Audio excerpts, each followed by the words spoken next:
So today we're going to be reading Zechariah chapter 7 verses 9 and 10. Thus says the Lord of hosts, execute true justice, show mercy and compassion, everyone to his brother. Do not oppress the widow or the fatherless, the alien or the poor. Let none of you plan evil in his heart against his brother.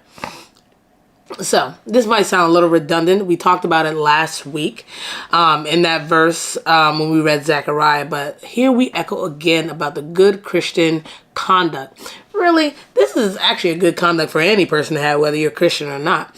But it's much more important and marks or differentiates a Christian from a non-believer, right? So God has called each of us, because this is from the mouth of God himself, because Zechariah says the Lord of hosts says. So we ought to execute true justice. Justice, if you're unfamiliar, is basically to be fair, to be just, right? So we ought to be fair in everything that we do. We should be no respecter of persons, like God is no respecter of persons. He doesn't show favoritism, and we ought to not show favoritism as well. We ought to treat people fairly at all times, regardless if we like them better or not. Disclaimer.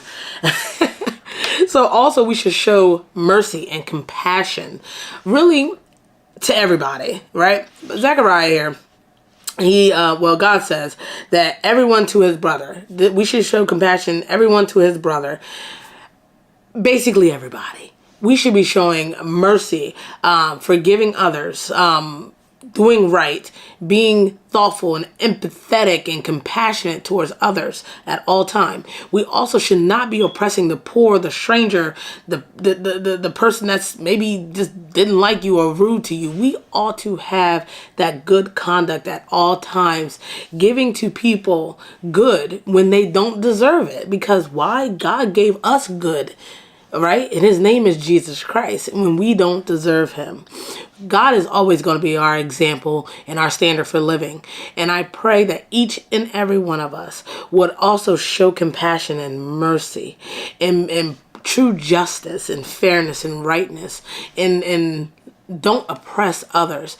That way God will be glorified always.